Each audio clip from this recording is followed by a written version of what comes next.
आप सब कैसे हैं? संभवतः आप अच्छे होंगे। आज का टॉपिक जो होगा वह समयता का होगा, समयवी का। समयवी क्या होता है, समयता क्या होता है, ये एग्जाम में इंपॉर्टेंट क्वेश्चन बनता है और प्रत्येक साल एग्जाम में ऐसे क्वेश्चन पूछे जाते हैं कि पूरे यौगिक का एक संरचना दे देगा और संरचना में बताएगा कि इसकी कौन सी समयता को प्रदर्शित करता है।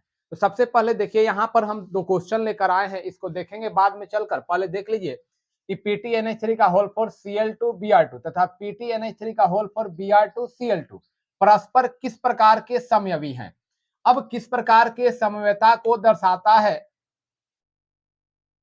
तो समयता को दर्शाने के लिए चार विकल्प दिया गया, आयनीकरण, प्रकाशीय, उपसंयोजक और बंधन समयता। उसी प्रकार से यहाँ पर आप देख रहे हैं या किस प्रकार के समयता को दिखाते हैं, ऐसे क्वेश्चन एग्जाम में देते हैं। तो इस पर हम चर्चा करेंगे, लेकिन सबसे पहले जानना जरूरी होगा कि समयता या समयवी क्या होते हैं, समयवी क्या है, समयता क्या है, समयता कितने प्रकार के होते हैं, तब इस क्वेश्चन को हम सॉल्व कर पाएंगे। तो चलते हैं पहले समयता पर। यहां देखेंगे समयता क्या होता है, समयवी क्या होता है। तो समयता समयवी आप पिछले क्लास में पढ़े होंगे कि जिनके अणु सूत्र समान होते हैं और संरचना सूत्र क्या होता है, भिन्न भिन्न होता है, वह समयता कहलाता है। किसी भी यौगिक के अणु सूत्र समान हो और संरचना सूत्र क्या हो, भिन्न भिन्न हो, वह क्या कहलाते हैं, समयवी कहलाते हैं। और वह जो यौगिक का गुण होता है उसको समयता कहा जाता है। उस यौगिक के गुण को क्या कहते हैं, समयता कहते हैं। तो किसी भी यौगिक के अणु सूत्र समान हो और संरचना सूत्र क्या हो, भिन्न भिन्न हो, वह क्या कहलाएंगे, समयवी कहलाएंगे। और उस यौगिक के उस गुण को क्या कहेंगे, समयता कहेंगे। तो यहाँ समयता के प्रकार के बारे में जानेंगे कि समयता कितने प्रकार के होते हैं। तो मेरी बात को ध्यान से सुनिएगा कि संरचना समयता जो बनता है वह एक संरचनात्मक समयता बनता है और एक त्रिविमीय समयता बनता है। क्या बनता है, संरचनात्मक और त्रिविमीय। तो संरचनात्मक समयता के अंतर्गत जो आता है वह आपका आयनन समयता आता है, हाइड्रेट समयता आता है, बंधन समयता आता है, एक समन्वय समयता आता है। उसके बाद त्रिविम समयता के अंतर्गत जाते हैं तो आपका जो ज्यामितीय समयता होता है, त्रिविम समयता, तो उसमें ज्यामितीय समयता और प्रकाशीय समयता आता है। तो उस प्रकार से आप समयता को दो भाग और दो भाग के अलग अलग पार्ट्स अलग अलग बटे हुए हैं। तो इसमें समझने की जरूरत है कि जो हमारी समयता होती है उसमें संरचनात्मक समयता के अंतर्गत कौन कौन से आते हैं और किस प्रकार से हम संरचनात्मक समयता की पहचान कर पाएंगे। ऐसे परिभाषित पद तो आप नहीं देखेंगे और परिभाषित पद पूछता भी नहीं है। सबसे ज्यादा इंपॉर्टेंट चीज करता है कि आपके यौगिक की संरचना दे देगा और यौगिक की संरचना देकर उसमें कहता है कि यह किस प्रकार के समयवी को प्रदर्शित करता है, किस प्रकार की समयता को यह दर्शाता है। उसमें एक चार विकल्प दिए होंगे और उस चार विकल्प में आपको खोजना होगा कि किस प्रकार के समयता। तो इसमें आपका अति आवश्यक चीज होती है कि उसको समझना कि हम कैसे संरचना देखकर बता सकते हैं कि यह कौन सी समयता को क्या करता है, उत्पन्न करता है। तो यहां हम सबसे पहले लेकर आए हैं जो आपका आयनन समयता, कहीं कहीं आयनीकरण समयता दिया रहता है, आयनन या आयनीकरण समयता। तो आयनन समयता जो होता है, इस प्रकार के समयता में जो यौगिक के अणु सूत्र होते हैं, दो अणु सूत्र के रूप में ऐसे दिया होगा। यहाँ CONH3 का होल फॉर Cl2NO2 दिखाई दे रहा है और CONH3 का होल फॉर ClNO2Cl। इसमें क्या हो रहा है कि जो आपके इंटाइटी हो रहे हैं और इंटाइटी के बाहर जो क्षेत्र होते हैं उनमें क्या हो रही है, अदला बदली हो रही है। जो यहाँ पर आपका NO2 था वह NO2 कहां चला गया है, इंटाइटी के अंदर चला गया। तो इस प्रकार से जब आयन में अदला बदली होती है, इंटाइटी के अंदर और इंटाइटी के बाहर जब आयनों में अदला बदली होती है, तो आप झट से ऐसे पहचान कर बता सकते हैं कि वह आपका क्या उत्पन्न करता है, आयनन समयता उत्पन्न करता है। सेम यहां प्रोसेस देखिए, PtNH3 का होल फोर Cl2Br2। अब देखिए यहां ClBr और यहां Br2Cl2, अदला बदली हुआ ना, यानी इंटाइटी और इंटाइटी के बाहर वाले क्षेत्र में जब अदला बदली का क्रम हो जाता है, इतना भर माइंड मेकअप करिएगा कि अदला बदली हो जाता है, तो आपके आयनन समयता के अंतर्गत यह होता है। इसके बाद जो आपका हाइड्रेट समयता है, तो हाइड्रेट समयता क्या है, तो हाइड्रेट समयता में यहां देखते हो कि हाइड्रेट इसमें जल के अणु की अदला बदली होगी। इसमें क्या होगी? जल के अणुओं की अदला बदली होगी। तो यहां CrH2O का होल 5 Cl Cl2H2O। अब यहां 5 और यहां 1 6 हो रहा है। यहां देखिए CrH2O का फोल Cl2Cl2H2O, यहां पर भी 6 है। संरचना सूत्र में कोई अंतर नहीं पड़ेगा, जो अणु सूत्र में कोई अंतर नहीं पड़ेगा, संरचना सूत्र में अंतर में। अब देखिए यहां 5 बना रहा है, यहां 4 बना रहा है। अब क्या किया? यह हाइड्रेट यानी जल के अणुओं की अदला बदली किया। यहां जल के 1 अणु था, यहां जल के कितने अणु हो गए? 2 अणु हो गए। आया समझ में? जल का अणु यहां 5 है, यहां 4 है, यहां 1 है, यहां 2 है। तो हाइड्रेट समझौता में जल के अणुओं में क्या हो रही है? अदला बदली हो रही है। तो इस अदला बदली के जो क्रम होते हैं, ऐसी संरचना जब प्रदर्शित होते हैं, तो आप स्पष्ट रूप से बता सकते हो जल के अणुओं की अदला बदली में यह क्या करता है? हाइड्रेट समझौता को उत्पन्न करता है। इसका उत्पन्न करता है? हाइड्रेट समझौता को उत्पन्न करता है। अब यहां पर एक आपका तीसरा टॉपिक है बंधन समझौता। समझौता के प्रकार में आप चलते हैं बंधन समझौता के रूप में। तो बंधन समझौता में आपका CONH3 का होल 5 ONO पावर में क्या है? 2 प्लस आयन दिखा रहा है। फिर CONH3 का होल 5 सेम यही प्रोसेस यहां पर है। ONO यहां NO2। अब क्या हुआ? बंधन समझौता में आपके जो भी लिगेंड होते हैं वो अलग अलग प्रकार से बंधन बनाते हैं। जो भी एंटाइटी के अंदर केंद्रीय परमाणु से जुड़े हुए जो भी आपके लिगेंड होंगे, वह लिगेंड क्या करते हैं? अलग अलग प्रकार से बंधन द्वारा जुड़े होते हैं। तो यहां बंधन द्वारा जुड़े होने पर यहां ONO था, यहां NO2 हो गया। यहां पर भी ऑक्सीजन की 2 मात्रा है, यहां पर भी ऑक्सीजन 2 है, लेकिन यहां इसका बंधन कुछ और है, तो यहां कुछ बंधन इसका और है। यहां ONO बना रहा है, तो यहां NO2 बना रहा है।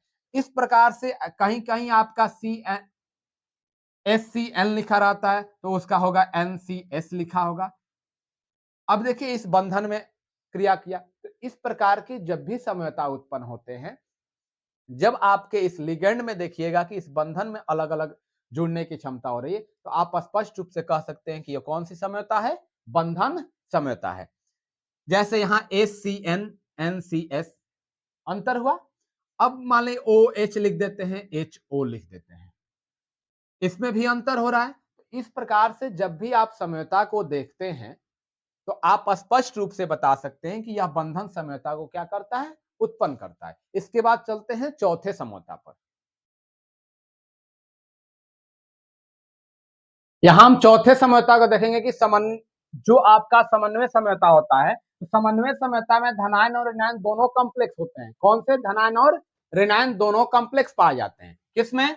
समन्वय समझौता में धनायन और ऋणायन दोनों कॉम्प्लेक्स उपस्थित होते हैं। यहां पर एग्जांपल आप देखते हो कि CONH3 का होल 6 और CrCN का 6, और यहां पर बन रहा है कि CrNH3 का होल 6। अब देखिए यह CO यहां केंद्रीय परमाणु है, यहां Cr है, तो अदला बदली किसमें हो रहा है? Cr और CO में। किसमें अंतर हो रहा है?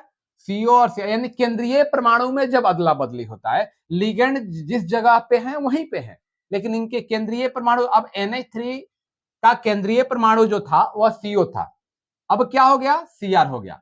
Cn का केंद्रीय परमाणु क्या था? Cr था, अब Cn का केंद्रीय परमाणु क्या हो गया? C हो गया। जब केंद्रीय परमाणुओं में अदला बदली कर लेता है, तो वह आपका क्या करता है? समन्वय समझौता को उत्पन्न करता है। इतना भर ध्यान रखिएगा कि इसमें धनायन और ऋणायन दोनों कॉम्प्लेक्स उपस्थित रहते हैं। दोनों कॉम्प्लेक्स उपस्थित होने पर यह क्या करता है?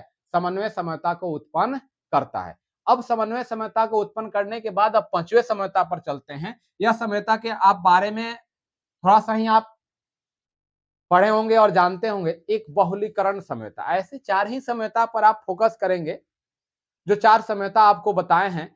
5वें समझौता में आपका एक बहुलीकरण समझौता है। बहुलीकरण समझौता का क्या करता है कि मूलानुपाती सूत्र समान, लेकिन अणु सूत्र क्या होते हैं? भिन्न भिन्न होते हैं, वह बहुलीकरण समझौता उत्पन्न करता है। मूलानुपाती सूत्र समान, मूलानुपाती सूत्र के बारे में आप जानते ही होंगे। अणु सूत्र होता है, एक मूलानुपाती सूत्र होता है। तो अब इनमें क्या करता है कि मूलानुपाती सूत्र, यहां पर आप देखते हो कि मूलानुपाती सूत्र PTNH3 का होल 2 Cl2, यही NH3, यही Cl, यही PT मिलकर इनके अणु सूत्र में क्या करता है? भिन्नता उत्पन्न करता है। जैसे PTNH3 का होल 4 हो गया, और PtCl4 हो गया। तो मूलानुपाती सूत्र वही था, यानी जितने भी इनमें तत्व, धातु, लिगेंड थे उतना ही इसमें भी है, लेकिन उनके अणु में क्या हो रही है, भिन्नता हो रही है। जब अणु में भिन्नता उत्पन्न हुई तो अणु सूत्र क्या हो गया, भिन्न भिन्न हो गया। तो अणु सूत्र भिन्न और मूलानुपाती सूत्र समान होते हैं, वह आपके क्या कहलाते हैं, बहुलीकरण समझौता कहलाते हैं। अब इसके बाद हम पढ़ेंगे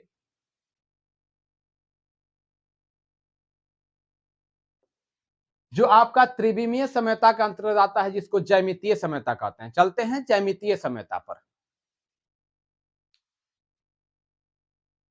आप त्रिविम समझौता को देखते हैं तो त्रिविम समझौता दो प्रकार से, आपका एक ज्यामितीय समझौता और एक प्रकाशीय समझौता आता है। ज्यामितीय समझौता और प्रकाशीय समझौता। तो ज्यामितीय समझौता में हम यहाँ पर एग्जाम्पल देखते हैं, तो एग्जाम्पल से स्पष्ट करेंगे कि याद है PtNH3 NH3 Cl Cl है, यहाँ PtCl NH3 NH3 Cl है।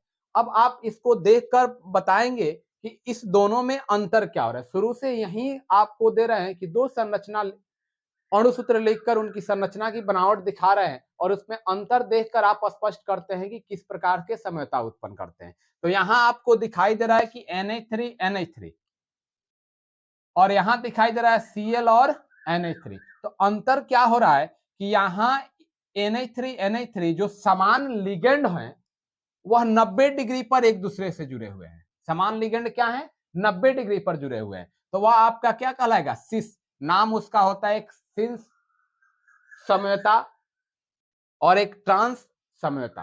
तो जो 90 डिग्री के रूप में इस प्रकार से जब लिगेंड देखिए NH3 NH3 Cl Cl जब एक दूसरे के लंबवत रूप से रहते हैं तो वह आपका सिस समझौता को उत्पन्न करता है। और ट्रांस समझौता होता है कि NH3 NH3 यह 180 डिग्री एंगल पे है, तो 180 पे जब एक दूसरे से जुड़े होंगे तो उसका नाम हम क्या देंगे, ट्रांस समझौता देंगे।